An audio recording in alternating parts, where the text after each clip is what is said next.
Let's talk about the big blockbusters and X-Men and Storm. Yes.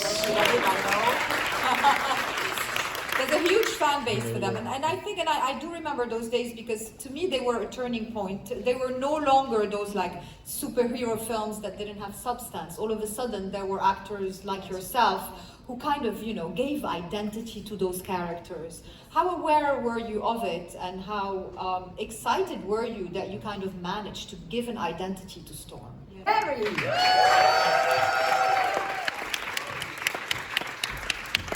Oh, Yes, Halle. You gotta work. oh my gosh, thank you.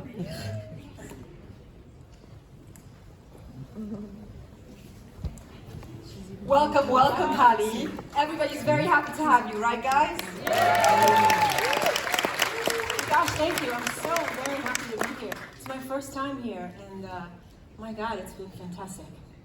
Well, let's start in simple terms. And from the start, did you always want to become an actress?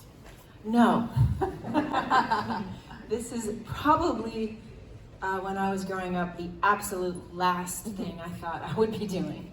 I wanted to be a journalist. First I wanted to be a gymnast. I thought I was going to be the first Black woman to win a gold medal at the Olympics. That's what my dream was as a little girl. And then I wanted to be a journalist. So how did it happen? Well, actually, quite by accident. Cleveland, in a suburb of Cleveland, a very small town, and I wanted desperately to see beyond my backyard. And so I moved to Chicago, and I started modeling there because I thought I could make some quick money and save money for college. I started modeling, and while I was modeling, out of sheer boredom, I wandered into Second City, and that's sort of an improv acting troupe sort of study. And I wandered into there, and I realized that I loved it, and I ended up staying there 2 years. And my teacher there at the end of 2 years said, you know, she knew that I was just there to sort of kill time because I was, you know, bored and needed something to do in my off hours. And she said, I really think you have talent. I think you should pursue a career in acting. And even then I thought, no way, that's not in my plan. And she said, well, it should be. I think you should really consider that. And I took her words to heart. And then about maybe a month or two after that, I get this phone call from a man out of the blue. And he said, he was the manager of a girl that I met in my beauty pageant. And he called me up and he said, hey, I'm looking for Halle Berry. Are you Halle Berry? And I said, yeah. He goes, my name is Vincent Zurizione. I'm a manager in New York. I heard all about you from Sandy. Can you act? I said, well, I don't know. I've been in classes for 2 years. He says, put yourself on tape. And if you're any good, then come here and audition for the soap opera.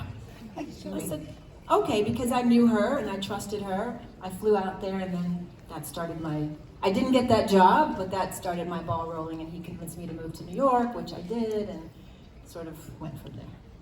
Yeah, and then we have to say that, you know, in New York and in Hollywood, it's not always a yes. It's often a lot of no's before your big yes, isn't it? Oh, I got a lot of no's at the beginning, yes.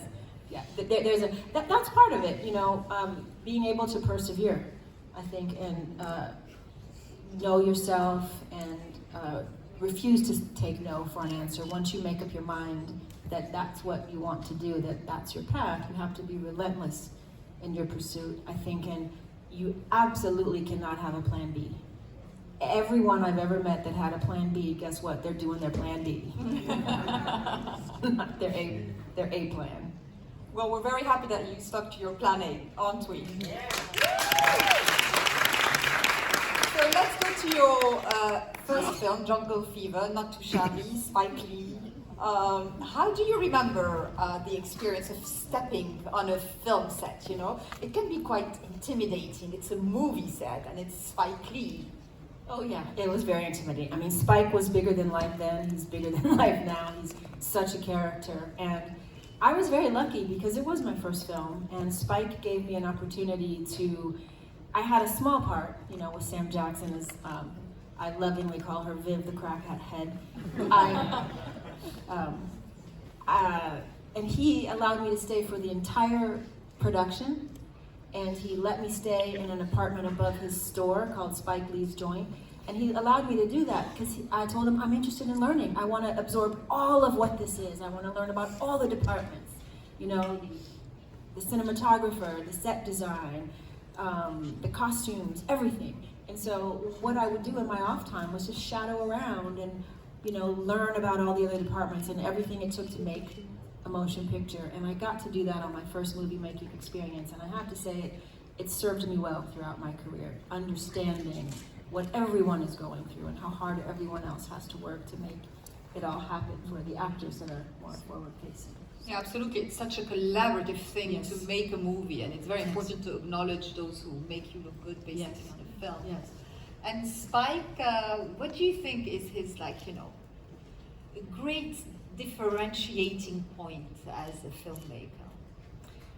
Well, I think Spike was very bold, you know, when he came onto the scene. He was unrelentless in his opinion and his approach. He had a style that was unique to Spike. He had something to say that was very unique to Spike. And I think he carved out a place all for himself with his originality and creativity and his intellect, you know, and his love of his community. He always led with love of his community. And I became, you know, we're still friends to this day. We became very close in that time because, you know, he didn't really want me for that movie, and I tease him about that all the time. He said no about 5 times. He wanted me to play his wife, and I said no, I want to play the crackhead. And he said no, but you're not the crackhead. I said I am the crackhead. He said you're not the crackhead. You're pretty. And I thought, oh God. I said, I'm trying to get rid of that title. Can you please, like that? So after about 5 times, he finally let me do it. He finally let me come in and audition for the crackhead, and I got that part. So you had good intuition even then of because, you know, we always say there's a good part and there's a part that's good for me. Did you have that intuition even back then?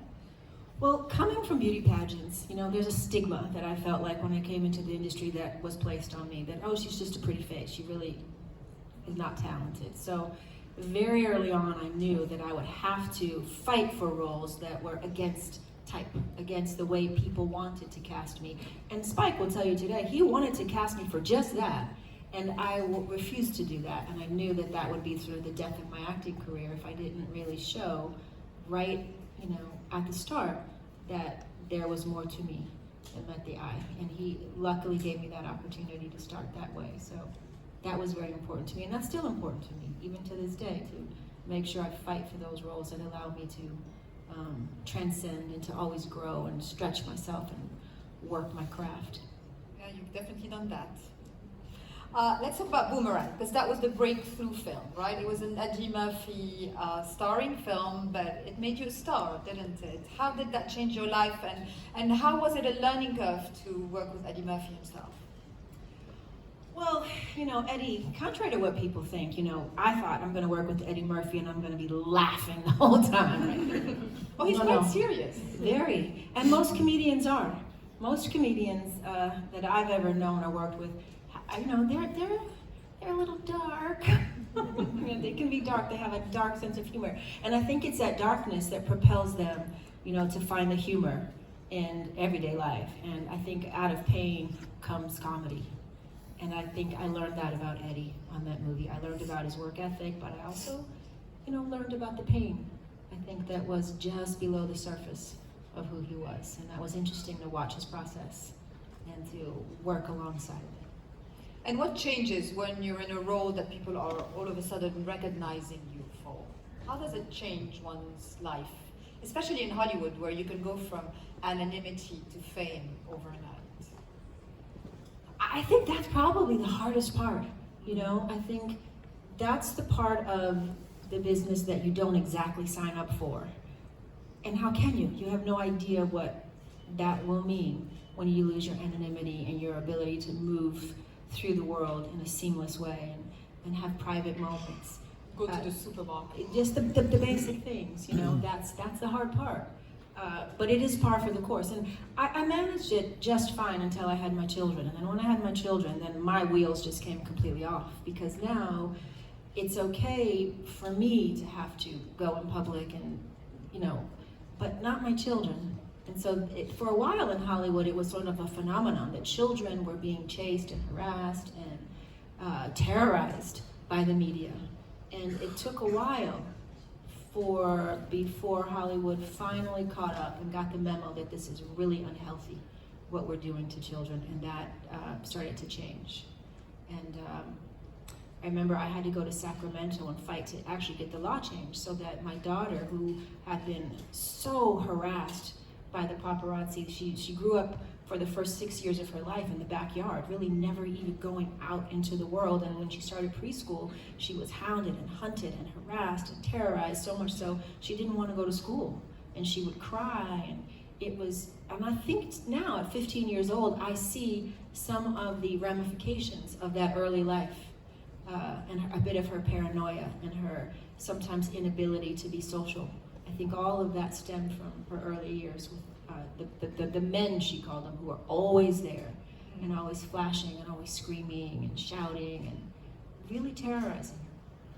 Yeah, because as a public figure, they probably expect you to be under the limelight, but your children never sign up for it, and there is no law that authorizes anyone to go against the privacy of your children. Yeah, and they're not mature enough to handle it.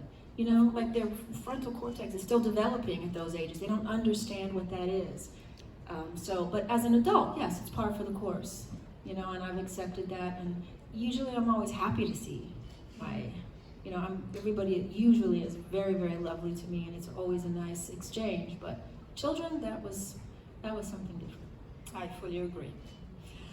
Let's talk about the projects you fought for. Introducing Dorothy Dandridge was one of those, basically. Yes. You produced it, you fought for it to be made, you gave it your heart and soul. I remember those days, and it also marked a turning point in your career as an actress. So how do you remember that experience, and why from the start? What was your fascination with her life? Well, Dorothy was someone that I grew up with. As a Black woman, there weren't many images of people like me on television or in the movies to relate to. And I remember when I first saw her in Carmen Jones, for the first time I had a vivid memory of seeing, wow, that's someone that looked like me. Literally looked like me, you know what I mean? I saw myself in her, and that stayed with me all my life, to see someone of color, a woman of color, as she was, and as not only beautiful, but as graceful, as part of Hollywood royalty. I hadn't seen that, right? And so that always stuck with me. And she was from Cleveland. I later learned she and I were born in the same hospital. I later learned, and I just always felt a connection with her. And one day my manager came to me and he said, we're going to start producing. We have to produce our own projects if you're really going to be able to portray the kind of roles you want to play. And he said, who do you want to play? And she was the first person that came to mind. One, I thought I could. I knew a lot about her at that point, and I was determined. And it wasn't easy in those days. I remember I did it with HBO, but it wasn't easy to get the money. It wasn't easy to get the yes. Shonda Rhimes, if you know who Shonda Rhimes is. Shonda Rhimes. It was one of her first screenplays. So it was a struggle, but it was one well worth it for me. Yeah, no, absolutely. And it also changed the public perception about you as an actress and as a producer and awards and all these things. So, you have to trust your gut sometimes. Yes, you do. You really do. And, I had to stretch myself in brand new ways, that I never had to do before, which was also another reason for doing it. So, yes. And the awards came, and sort of certain validation came that hadn't happened until that point. And it's through these kinds of events and projects that things become easier, not only for you in the future, but the likes of actresses who are trying to break the boundaries. Yeah, it's stepping stones. I look at it as all of us, we carry our ball as far as we carry it. It's our obligation, our duty to carry it as far as we can. Dorothy, Lena Horne, Diane Carroll, Diana Ross, those women before me carried the ball, as far as they could. And it's my job to continue. Let's talk about the big blockbusters and X-Men and Storm. Yes. There's a huge fan base for them, and I think, and I do remember those days because to me they were a turning point. They were no longer those like superhero films that didn't have substance. All of a sudden there were actors like yourself who kind of, gave identity to those characters. How aware were you of it, and how excited were you that you kind of managed to give an identity to Storm? Well, I didn't read the comic books. I wasn't a fan. And I remember for the first movie, our director, Bryan Singer, said, you don't need to understand the comic book. You need to understand the script and what the story is about. And what I connected to, being a woman of color, of course, I connected to being a mutant. I connected to what it feels like to be sort of ostracized by your community, to feel out of place, to feel a fish out of water, to feel misunderstood, to feel unheard, unseen. Right? I understood what that was about, and that's all the mutants were. They were misunderstood people that were trying to find their voice. And I thought the meaning of the movie was very important. And while it was a big action movie and it was a comic book, I did think it had a lot of substance and a lot of fun. There, I met Hugh Jackman, who is one of the nicest. Yes, absolutely. Oh my, he's one of the best there is. Yeah. Did you feel that X-Men became a cultural phenomenon, and when you're in it, how do you feel it from the fans when you're traveling? Such a cultural phenomenon. I mean, there's such fans really, during that time when those movies were, out, people really addressed me as Storm. I'd run out and like, Storm! Like they really, they love these characters. They're beloved, right? And so I was Storm for a good 8 years. Yes, true, because of the sequels and the Comic-Con conventions. Yes. It kind of, becomes part of your life, doesn't it? It does. And the characters become a part of my life. And it's always something that I will remember fondly. And I was proud to bring her to life. I told you before we started that I remember fondly being at the Oscars and, the speech that you gave when you won the Best Actress award. I still get goosebumps when I remember. How do you remember, I'm sure it was a little bit foggy in your head to start with, but how do you remember the whole thing? I've been answering this question now since 20 years, over 20 years. I don't remember any of it, and here's why. You didn't expect to win, first of all. I did not expect to win. I don't know if anybody ever expects to win. Anything happens, and usually it does, so, you don't ever expect that.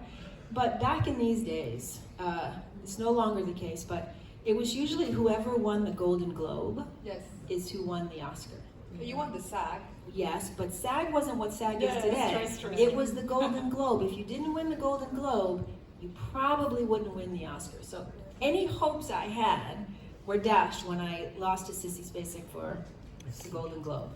And it was in that moment that I thought, hey, this was a good run. Look how far I got. I dared to take a chance, and I took the role of Monsters Ball, and all of my agents and everybody around me said this would be the end of my career. They thought, this is probably going to be it. You sure you want to do this? You might never work again. So to sit there at the night of the Golden Globes and not win, I had this knowing of, but you know what? I did it. And, I'm here. Realizing in that moment I wouldn't be there. So knowing that, I didn't write a speech. I just wanted to go and have fun and sort of bask in the moment of, this achievement, being at the Academy Awards and being nominated. So I was not prepared. So when I went up there, when they called my name, I absolutely went blank. I was not prepared at all. And all I remember was Russell Crowe walking up there and seeing his face and hearing him say, breathe, mate. You gotta breathe, mate. And I remember taking a big breath, turning around, and then it's kind of a blur.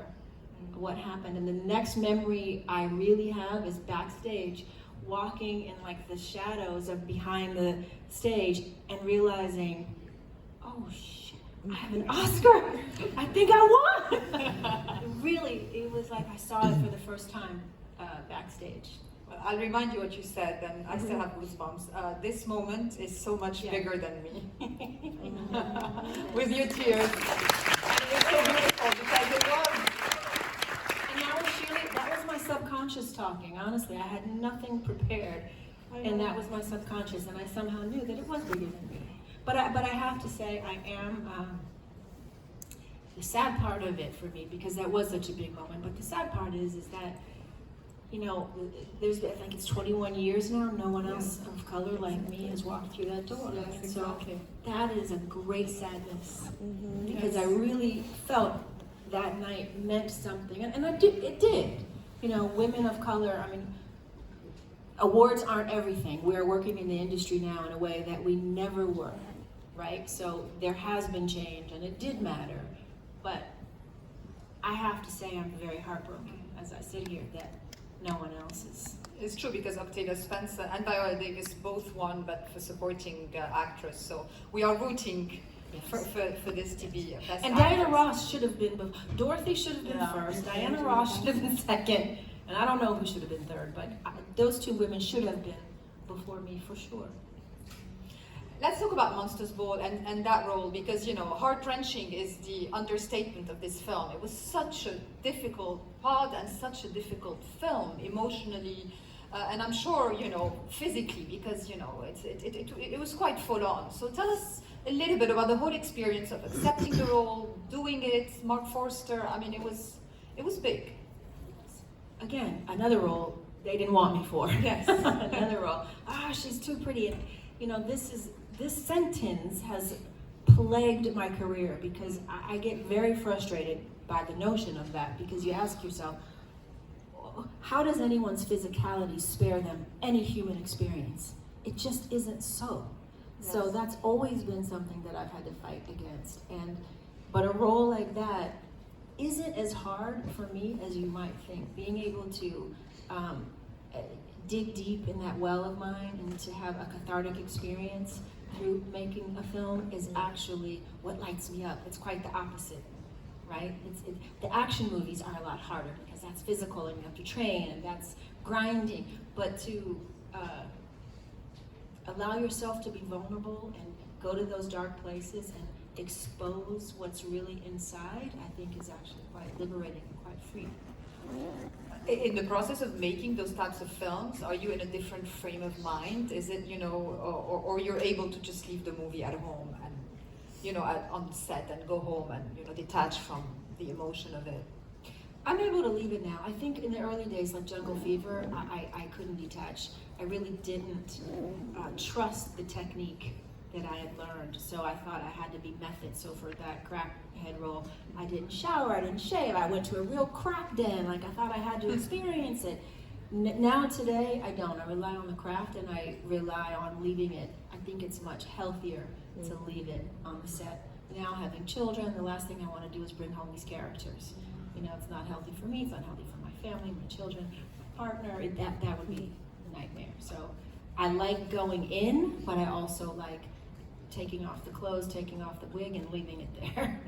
It's filmmaking at the end of the day, you know. That's what it is. It's make-believe. Yeah. You've never seemed afraid of challenging roles, you know, we've spoken about that. How important is it that there is a challenge, that you kind of have the butterflies of the challenge, like Frankie and Alice, for instance? You know, that's really important. I think if you're no longer afraid or have fear or have butterflies, that says to me you don't care. Or you're doing something that you've already done, right? Yeah, And the you're comfort zone. Yeah, you're not being challenged. Like, you're doing what you do. And I've never had that feeling, because I think every time I've accepted a role, it's been something different for me, right? Even if they all haven't panned out exactly as I would have wanted, right? That's beside the point.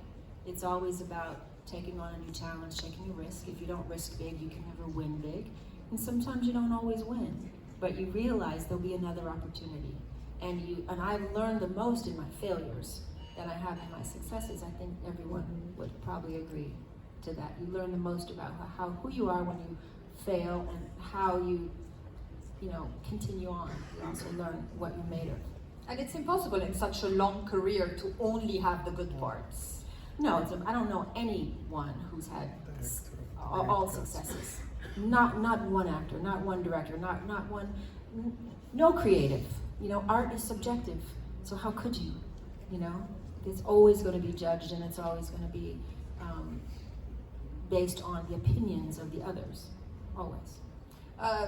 Going back to X-Men and all the action roles you've had, I know you dedicate a lot of time to getting physically ready. So how important is it for you to stretch the acting exercise and everything, you know, being physically ready for the role, emotionally ready, and all of it? How important is the stretching of the acting exercise? It's always important to me, and as I've gotten older, it's gotten more and more and more and more and more and more and more and more important, you know, to stretch. And I'm really happy that still in my career, you know, I'm like 57. I'm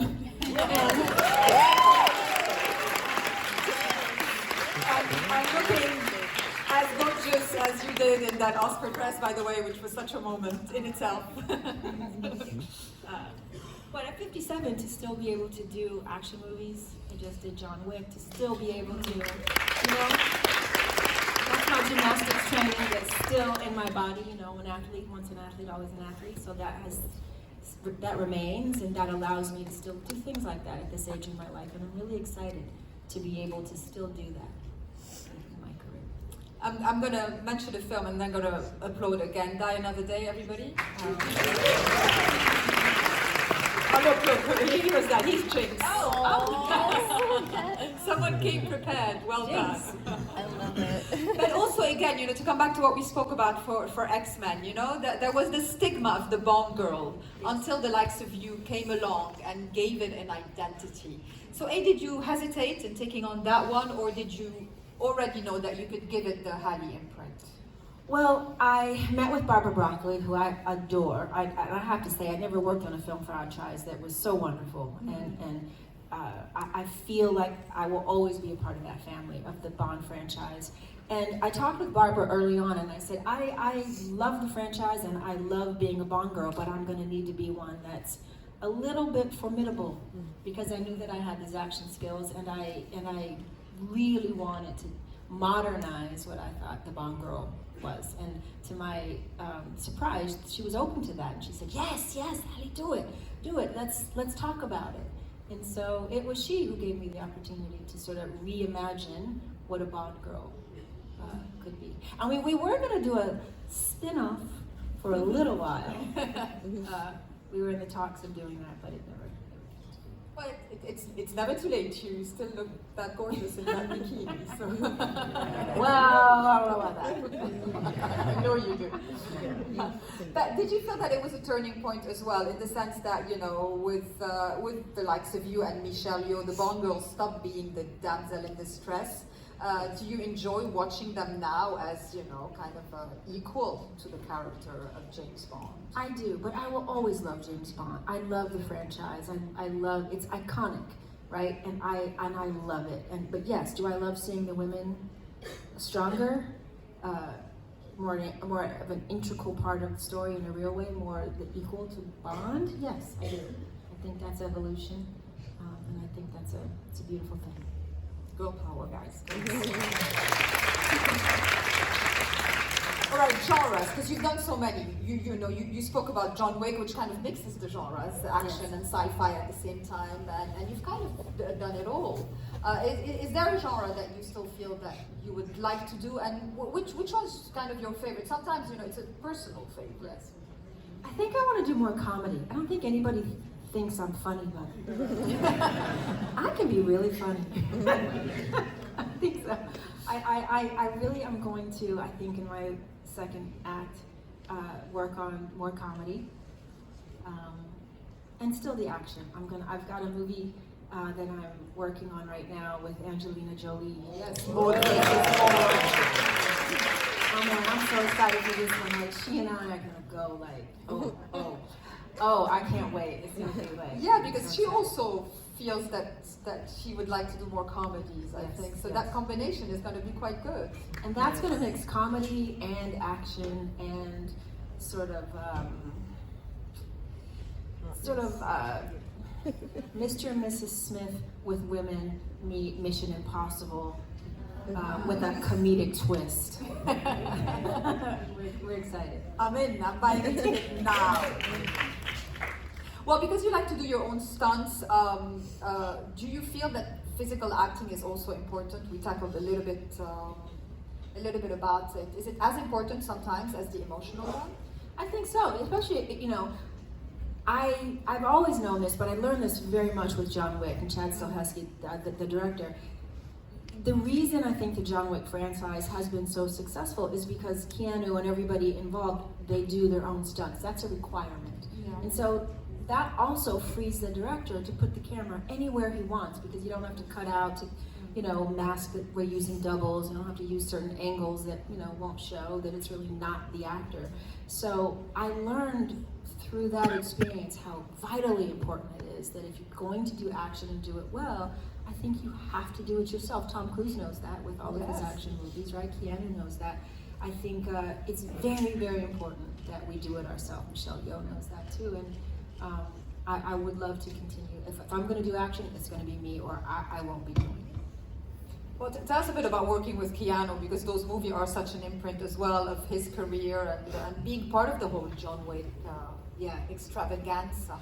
It's an amazing world. I mean, it's an amazing world. The mythology around the world, I think people love it. You know, I mean, it's a high head count. You know, that part, you know, sometimes you wonder, is this necessary? But I think because of the way it's shot, with the sort of surrealness of it all, I don't always think it's taken very seriously, which is, I think, its saving grace. But I think it's beautifully shot.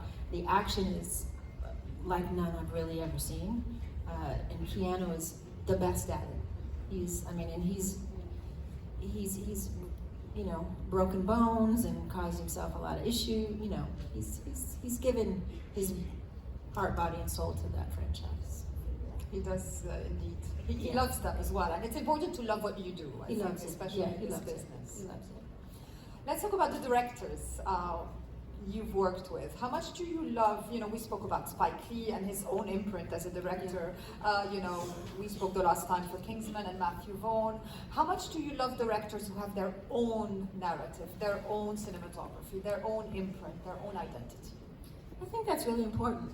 You know, I always love working with directors that are clear about what they're doing. And I only say that because I've worked with some who have not been so clear, and I understand what that experience is like. So I always am in awe of the storytellers that have a clear direction, a clear vision, a clear look, a clear style that's unique, you know, to them. And of course, Spike was absolutely one of those.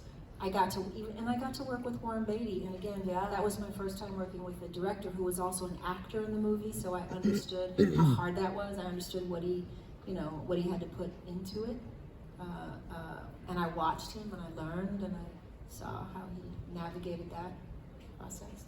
Well, you have become yourself first-time director in Bruised, so that also requires a lot of applause, because you did your stunts, and you acted, and you directed. So, hey, how was that experience, first of all? That's my first question about the experience of, and the responsibility of directing. I'm not sure you really want to ask these questions. I do. No, I don't think I can tell the truth. Can I tell you guys the truth? Yes. Do you really want to hear the truth, or you want to hear a Hollywood answer? Truth. What are you looking for today? We can have both, so we can compare. The Hollywood answer, it was amazing! Right.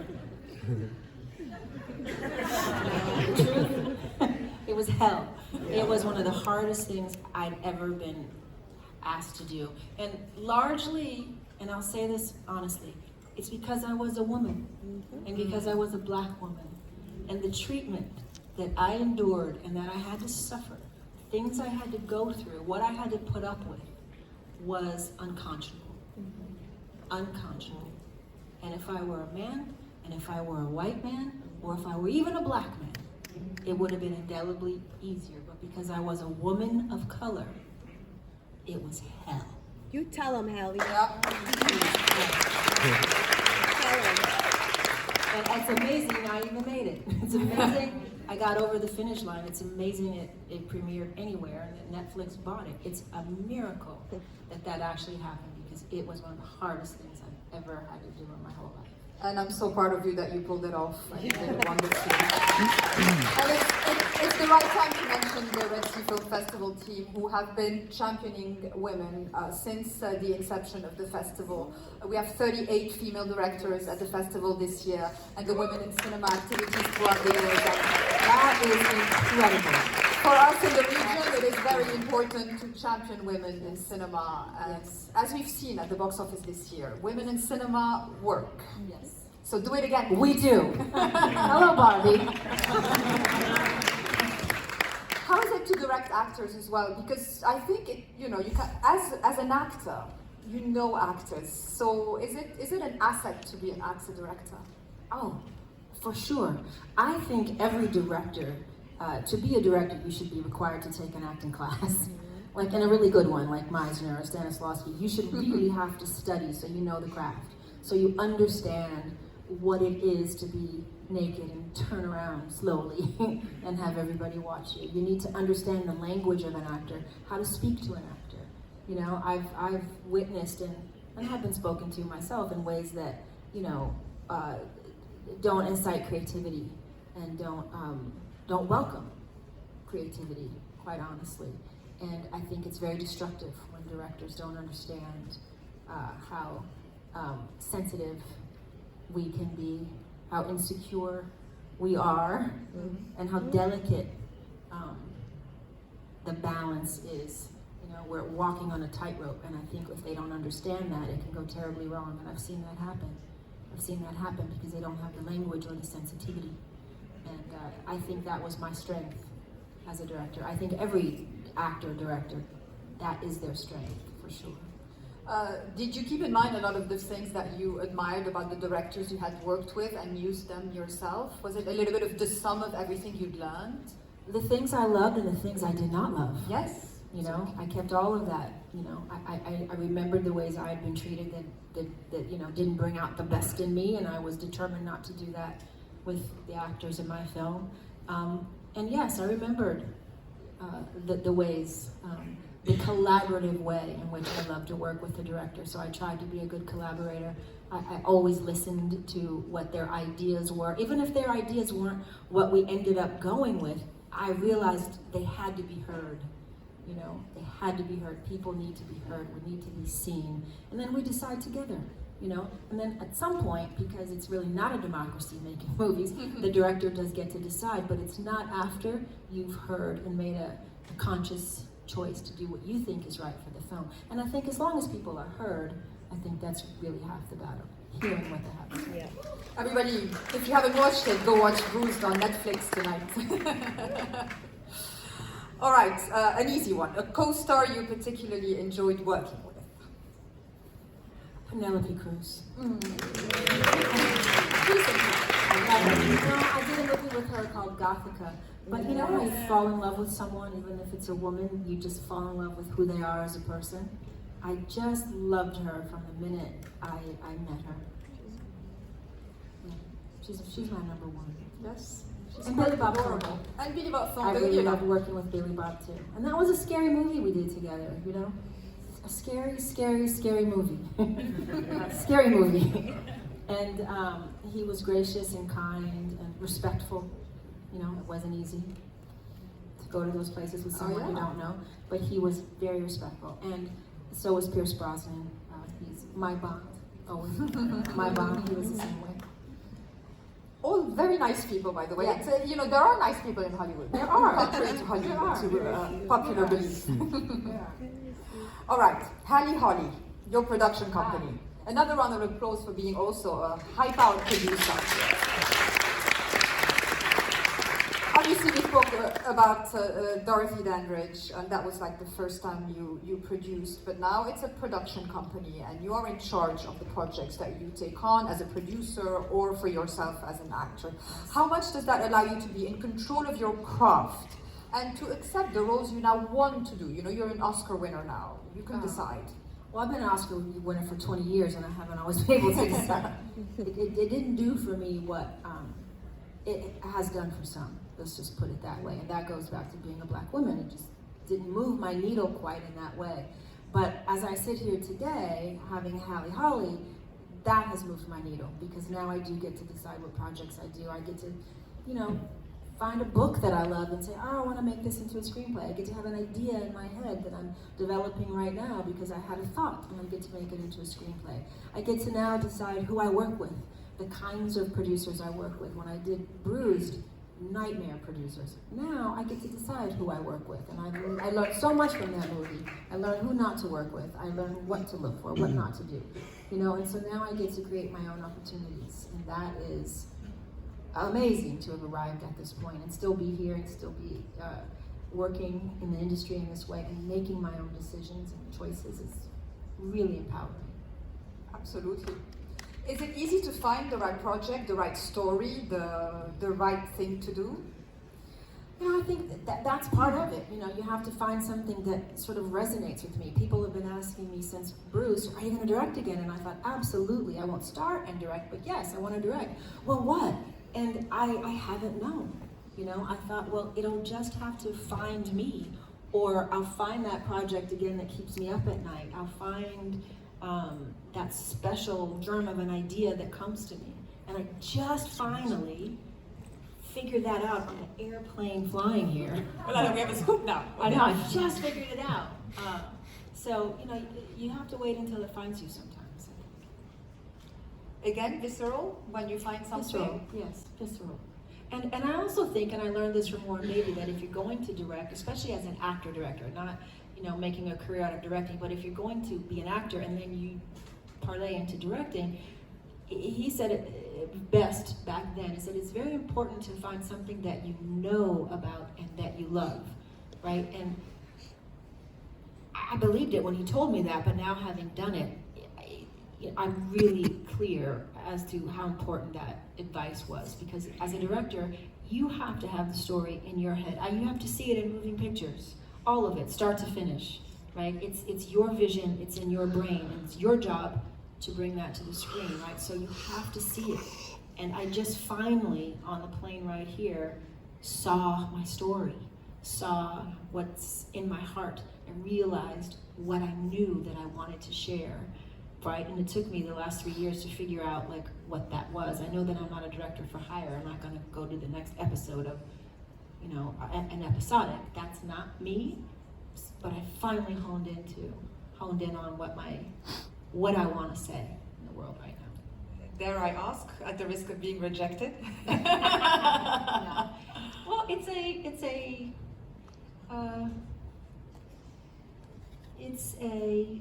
a love story. At its core, but it deals with the supernatural and time travel and future. More than one.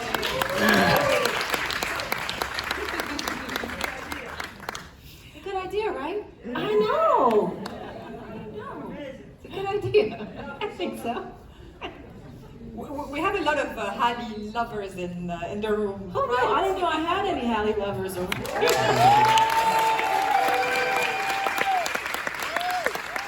Oh well, I think you do. I had no idea, and I say that most sincerely. I want to go back a little bit to mod versus mod, and what you can tell us a little bit more about it, and how much talk has there been already with Angelina, and what are you looking forward to this creative collaboration that you girls will have? I'm thrilled to just work with another woman, right, and craft a story from our sensibility, from our point of view, right? Because so many times we're characterized in movies, and the writers are usually men, so we're portrayed from their perspective, right? And so there's a female writer, director, Angelina and I are there, and so we're getting to tell a story from our point of view, which is great. She is formidable. I cannot wait to battle her intellectually and physically, because she is formidable. And also a fellow female director. And you know,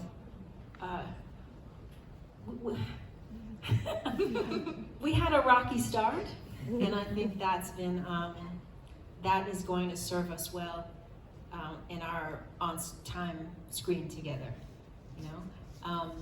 But we plan on going all around the world. It's a big action movie. We're going to go all around the world. Warner Brothers bought our screenplay. So we're gonna go all around the world. Maybe we'll come back here.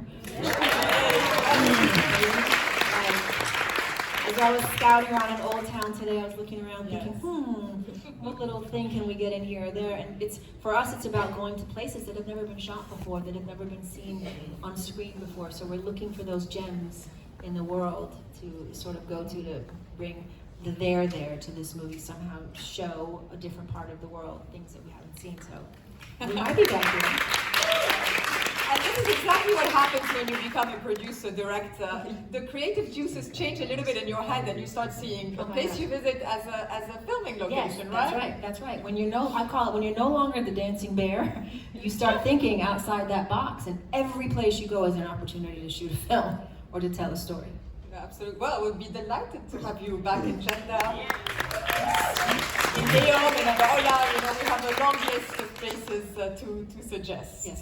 So yes, with Angelina, all of you come. We'll have another conversation about Rocky Start. Yes. I know. I almost told the story, but we're gonna have to wait to hear that story. It's a good one. Absolutely. It's a really good one. I had a Rocky Start with my best friend. We've been best friends for all our lives, so and I these have are that, the best. It is, and I have that knowing about Angelina. I happen to know I will be her friend forever. Like we have a commonality of pain and many other things that will connect us.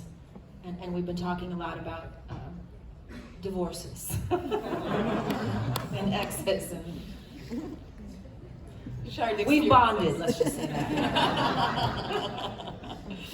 Okay, a little bit on the personal side. You've always been vocal about the importance of looking after your health. So first of all, let's talk a little bit about that, and how about it's good to be public about looking after yourself, taking care of yourself, especially in schedules like like a movie star's schedule, which is hectic to say the least. Yeah.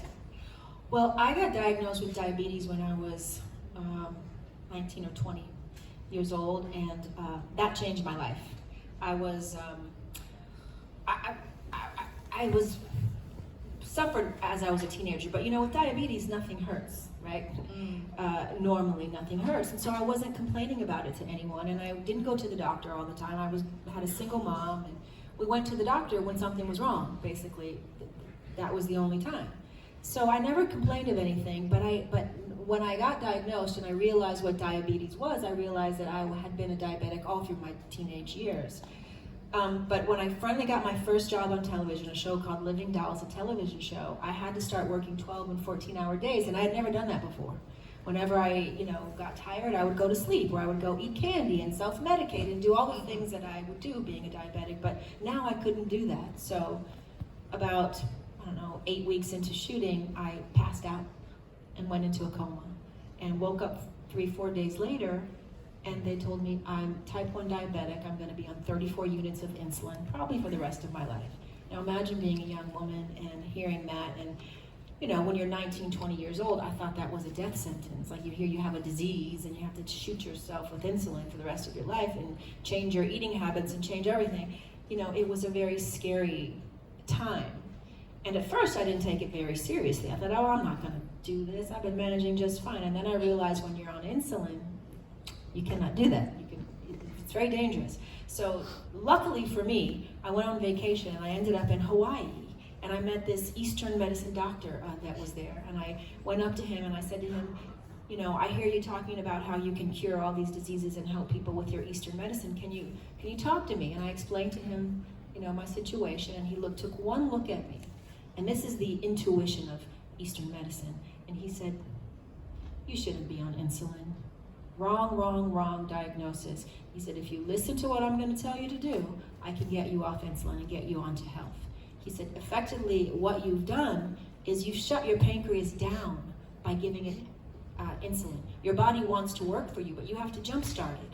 He said, so I'm going to send you herbs and roots and vitamins, and I'm going to ask you to make this potion, and I'm going to ask you to drink it 3 or 4 times a day, and I'm going to change it every 3-4 weeks, and I'm going to send it to you all the way from India, because he was from Mumbai, and I'm going to go back home, and I'm going to send you all this, and you're going to have to take it, and you're going to have to work with me, and you're going to have to little by little lessen your insulin, but take this potion. And I trusted him on a leap of faith. I go back to LA, and my doctor says, if you do this, I'm no longer your doctor. I think you're going to kill yourself. and I don't want to be a part of this. So without my doctor, my Western medicine doctor, I just went on this journey with this guy on this Ayurvedic medicine, and in 3 years, I weaned myself off insulin. It was scary, but I weaned myself off insulin, and about a year or two after that, I started changing my diet and my exercise, taking it very seriously, and 2 or 3 years after that, I got off oral medication, and I've been this way now for 18 years, and I just manage it with diet and exercise, and it changed my life. But that level of concern for my health and what I ate and exercise made me technically the healthiest person I knew. And I had diabetes, but I was much healthier than my friends, and I think staying away from sugar has served me well in every aspect. I have one more question, so I'll ask about Respin and Pendulum, the wellness companies that you created, and how important is that, you know, on the parallel of your multiple talents as an actress, director, producer, etc. Well, you know, without our health, we have nothing. You know, without good health, I couldn't work, I couldn't create film, I couldn't direct, I couldn't act, I couldn't produce. So without health, you really have nothing. And I've always known that since these early years. Without my health, I would not function. So that's been sort of, you know, Pendulum and now Respin Health, which we're going to launch pretty soon, that deals with menopause and perimenopause, because that's where I'm at. I think that's something that I think I can be a light.